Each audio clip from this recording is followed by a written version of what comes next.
This is Scotty, the high-strung hippie, and you are listening to part 1 of 3 of the exclusive Hippie-Fari Reggae Radio and Podcast series, Inside RootsLand. We dive deep inside the world-famous RootsLand Podcast with host Henry K. We discuss the making of the podcast, his life in Kingston, Jamaica, his workings within the record industry, and a whole lot more. So this is episode 1 of 3 of Inside RootsLand, exclusive on Hippie-Fari Reggae Radio and Podcast. Much love, folks.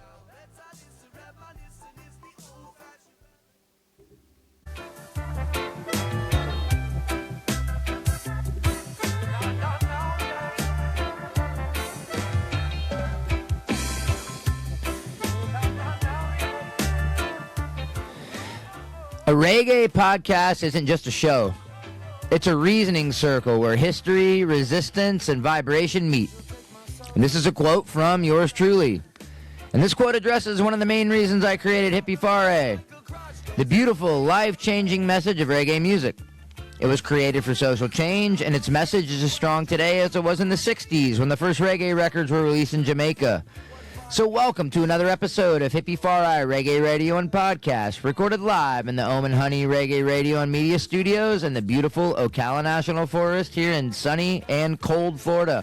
I'm your host, Scotty the High-Strung Hippie, and Hippie-Fari is that podcast where we discuss all things reggae. So if reggae music is your thing, you're in the right place.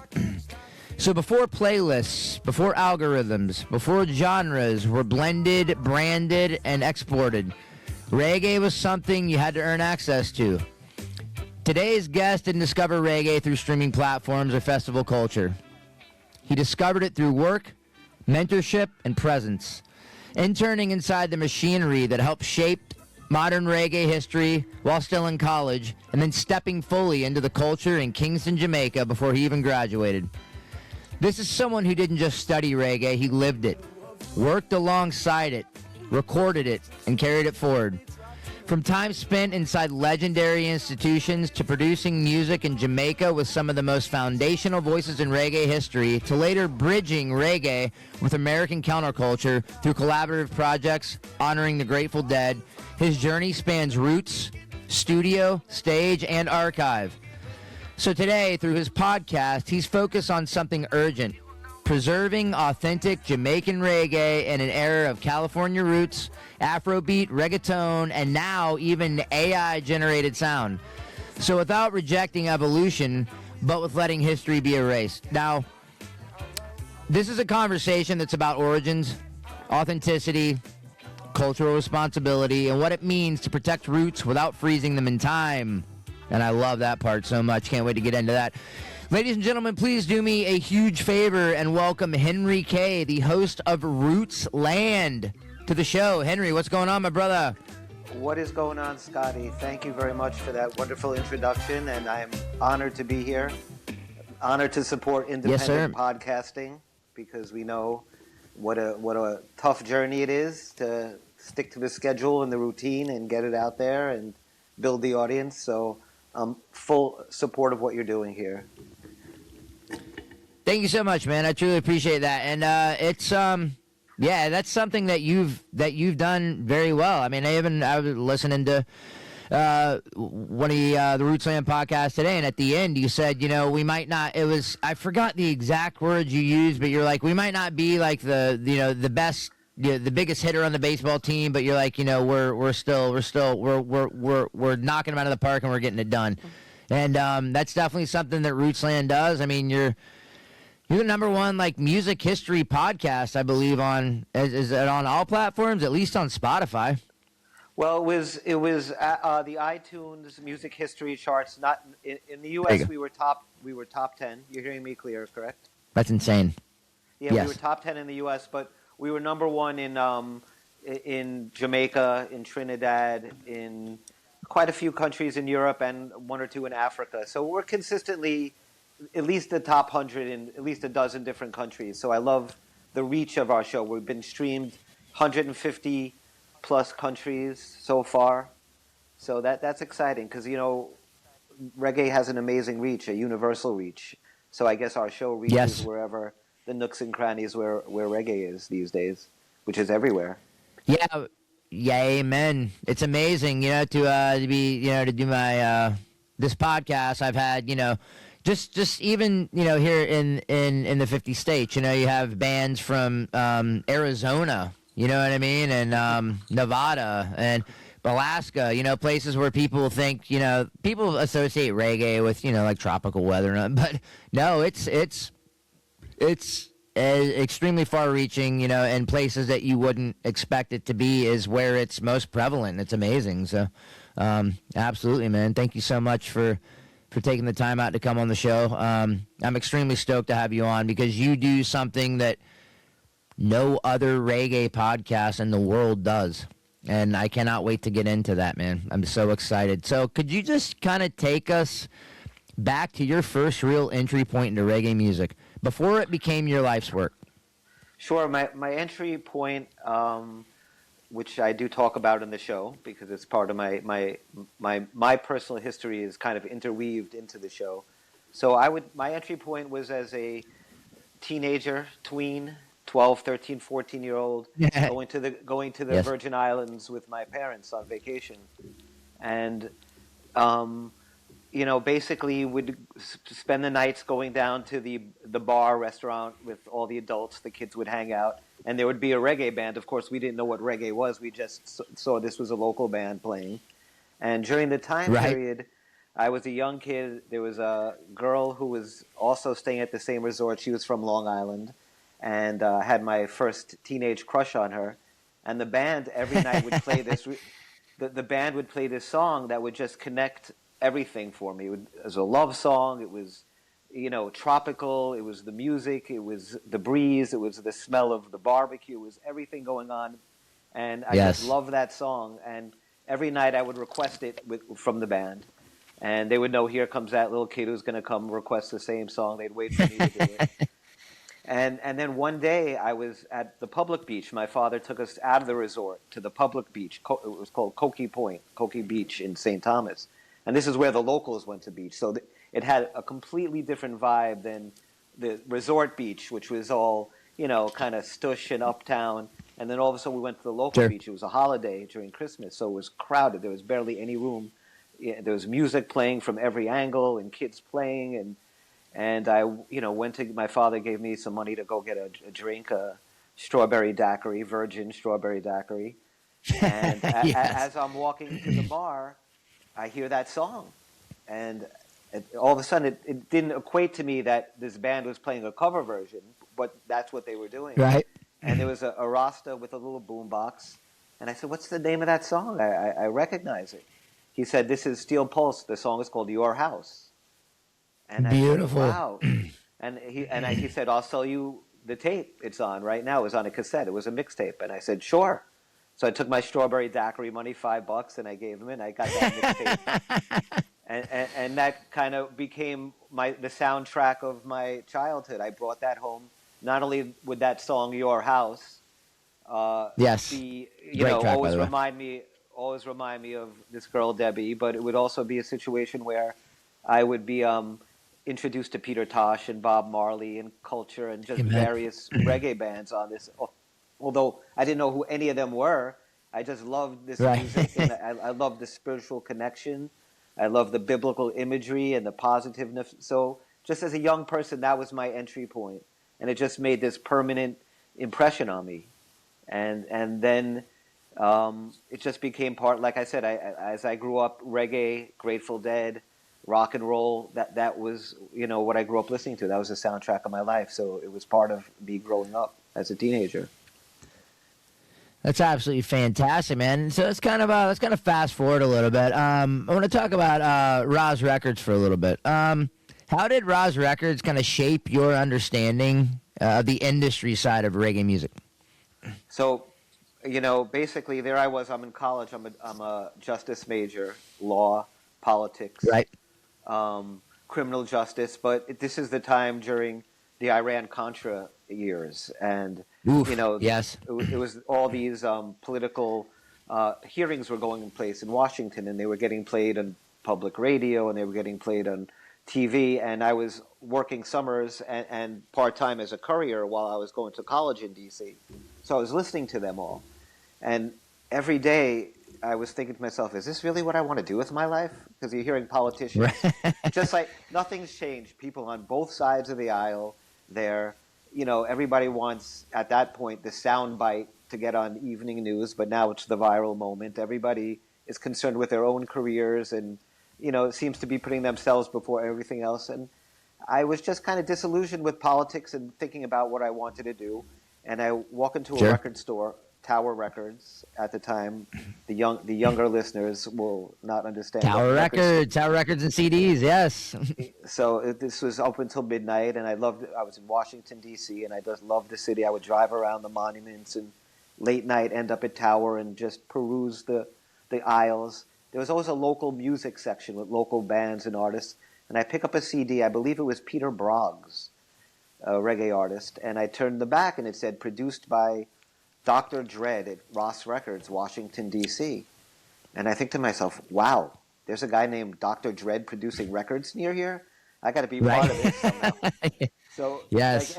So I spend weeks trying to reach him, because you know how record companies are. Everybody try reaching the boss, they think you're trying to sell a demo tape or hustle something. Sure. Finally, I reach you're right. him. And I get Dr. Dredd offers me an interview, so I go down to, it's in the suburbs of Maryland, outside D.C., and I pull up, and there's this white gentleman licking envelopes, and I say, listen, I'm here to see Dr. Dredd, and he holds out his hand and says, I'm Gary Hippie-Fari, Dr. Dredd. Nice to meet you. Nice. And I said, wow, I learned my first lesson. First of all, I learned that Dr. Dredd was actually a white guy from the suburbs of Maryland, so image and perception, and so much of that is the music. Sure. But I also learned that nothing was below him. He was there on a weekend. He was licking envelopes, stuffing out his famous Roz Records catalog and mailing them out himself. This wasn't an intern. Well, soon it was going to be me, his first intern. But he was doing all this himself, and he built this amazing, out of his love, Gary Hippie-Fari, Dr. Dredd's love of reggae, it just exposed me to, an amazing experience as a college kid, because here he built this, at the time it had become one of the biggest independent record companies in the country. Not only reggae, calypso, he was starting to get into rock a little bit. He was producing the records himself, a lot of it. And, he was just a wonderful man. He treated the artists very well. Everybody was coming through the warehouse there. And my experience was picking up artists at the airport, taking them around to the record stores. And eventually I found my way into a session with Israel Vibrations at Lion Fox Studio. Beautiful. And that's when I kind of walk into the studio, and there's Dr. Dredd. It's kind of like I describe in my podcast, as I kind of seeing your teacher when, out of class. Because here's Dr. Dredd now out of the office, but behind the mixing board, and Israel Vibrations, this amazing, inspirational, iconic reggae band, is voicing one of their comeback projects. And I'm just at the back of the studio thinking to myself, this is what I want to do. Forget about politics in law school. I want to be Dr. Dredd. I want to be doing this with my life. So, I got back to work. Basically the main job is he had this amazing mail order catalog, shipping out records all over the country, all over the world. So I was in the back working the warehouse with a Jamaican right off the plane from Kingston, and I didn't understand like maybe 2 out of every 10 words I could pick up what he said. He was hardcore patois. And yes. just enough to say, you want to go to lunch now? He would take me to all the spots to get Jamaican food. But we would be packing up these records, and there was a calendar on the wall that I'd stare at every day. It was the Tuff Gong recording studio in Kingston, Jamaica calendar. Nice. And it basically, had all 12 months like on this one poster, and then like a picture of a manufacturing plant, and, guys pressing records, and then an office. And I kept looking at it. Tuff Gong Records, 220 Marcus Garvey Drive, Kingston, Jamaica. And one day I said to Carson, Carson, what would you think if I did an intern down at Tuff Gong in Kingston? And he said, Henry, no way. You could never handle Kingston. Don't even think about it. And I said, I went to Dr. Dredd, and I said, Gary, I'd be really interested in finding out if I could get a gig down there just for a couple of months over a summer, or maybe a little longer, interning, kind of seeing what their operation's about. I mean, the iconic Bob Marley studio, and And Amen. and he kind enough, he made the call. Mrs. Marley, Bob's widow, was running it. She was the Yeah. general director, and she gave me the okay. And before I even got to graduation, I Wow. was on that plane to Kingston, and I show up at That's crazy. 220 Marcus Garvey Drive with a guitar, a boombox, and a duffel bag, and I'm like, here I am.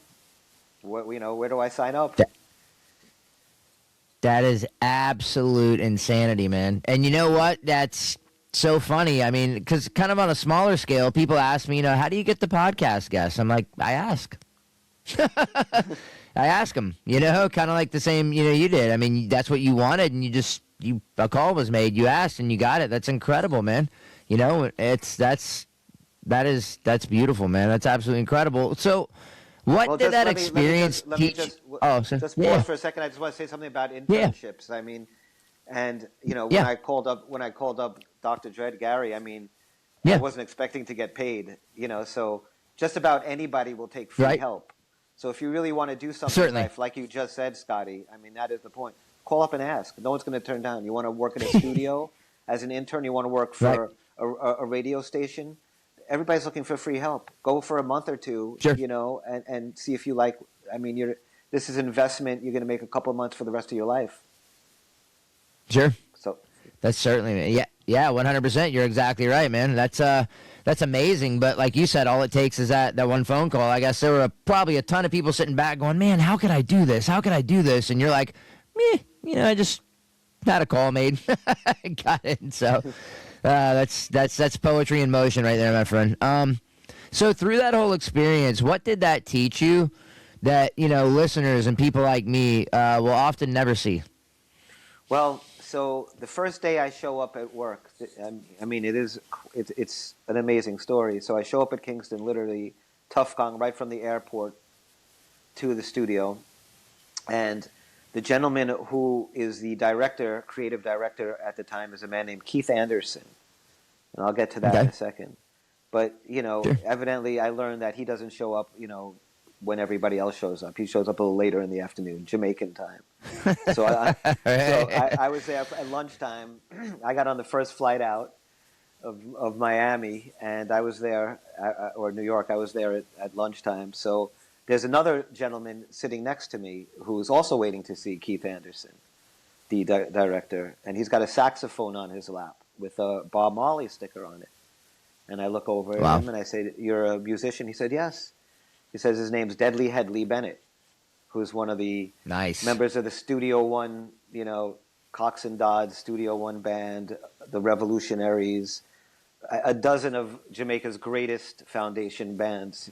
Him and Vin Gordon, the trombonist that they wrote everything from Pass the Cut Sheet to the Real Rock Rhythm to some of the greatest instrumentals, as they were session musicians for the Studio One band. So basically we're sitting there, I'm in awe, and, we're waiting on Keith Anderson to come, and he says, let's grab some lunch, because Tuff Gong has a commissary. And part of my deal was I had meals, so I got tickets. And when I say commissary in Jamaica, it was amazing, because, vegetarian food, because it's Tuff Gong, they have chefs. Yes. So yes. Every day they would prepare foods for the staff and the workers, and it was incredible. And so as I'm walking to the commissary with Deadly, he explains to me that Keith Anderson is the real name. The stage name of the man I'm working for is Bob Andy, the singer. So at the time, Bob Andy was hired by Tuff Gong to become their creative director, because it had just gone through this whole kind of estate. Bob had passed away in '86, and there was all kinds of problems with the courts, and it was in limbo.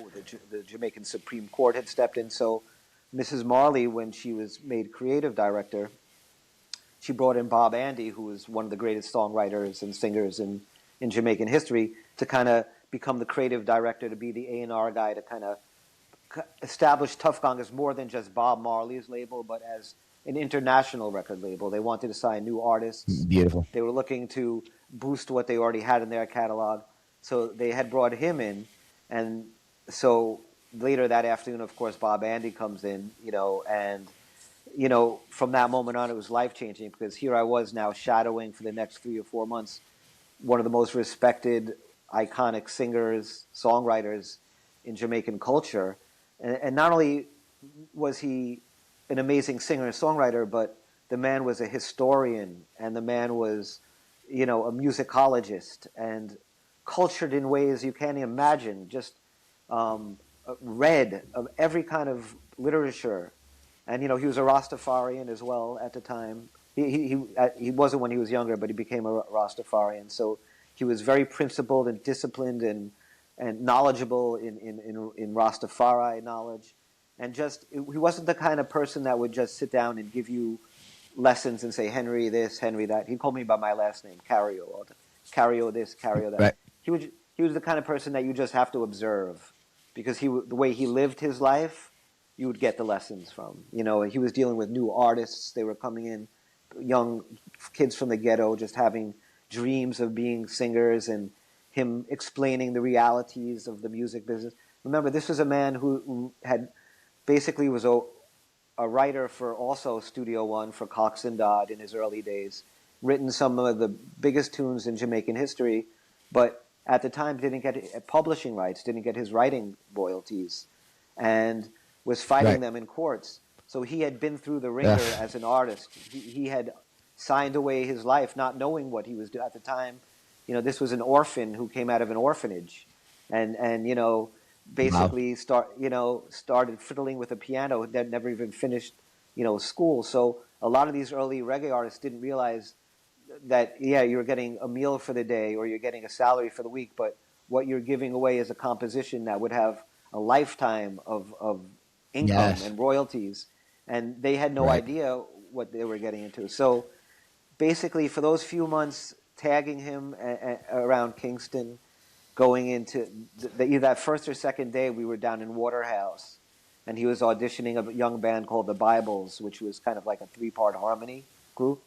All right. I tell this story about how just being in Waterhouse, just being in the ghetto of Waterhouse, and just driving into the place, and kind of like, all the street youth on the outskirts of the streets and the roads, just kind of checking to see who's coming into the neighborhood. They see it's Bob Andy, they get the okay, kind of wave us into the neighborhood. Everything's cool. Just huge potholes. We're kind of, driving through these roads trying to avoid. And then he explains those potholes, they keep them there on purpose. So that keeps people from being able to get in and out too quickly if someone's coming in to do any kind of, or the police. But the residents know exactly where they are. So the residents can kind of navigate them from memory. So just the whole setup of it. And then we end up in this little yard, a concrete, still under construction home where these 3 young Rasta kids are. And there they go. They're singing a cappella. Like I said, like they've done 1,000 times in that front yard. But now Bob Andy from Tuff Gong is there. And this is their opportunity. And this is like me off the plane, just like hearing these guys, they're singing a song, and he's, come on, higher harmony, let me hear you, and just kind of directing them. And then when they're done, the father's kind of stepping out of the house, and he's reasoning with them and telling them about the business. And, even if they do get their deal at Tuff Gong, which they ended up getting, and they had their chance to come in and record that song, it's just the very beginning of a long journey. And it doesn't mean that this is the answer. It's just the first step. And, here are these kids, living their dream and having it handed to them right there. And like I said, just being witness to that was just incredible. So those were the kind of experiences almost daily. And then Bob Andy himself, as part of his deal as creative director of Tuff Gong, he got to have access to the studio and work there on his albums, which he was working on at the time, one of his projects. And Errol Brown, who's the great Tuff Gong engineer, was the engineer at the time. And after hours, I'd be at the studio with Bob as he'd be working on his record, bringing in. That's why Deadly Headley was there, because Bob was talking to him about playing on some tracks. But so all the greatest musicians would be coming in and out of his sessions, and just being in the studio, getting to view some of the great engineers and musicians firsthand. Again, it was just as a college kid, and the people coming through. Julian Marley had just got into the circle. He was down there recording his first record at the time, and he was using a lot of Bob's musicians. And then there was an international band. A lot of international bands would come in and use the place. There was a band from Brazil recording an album. There was a band from California, the Rebel Rockers, an early.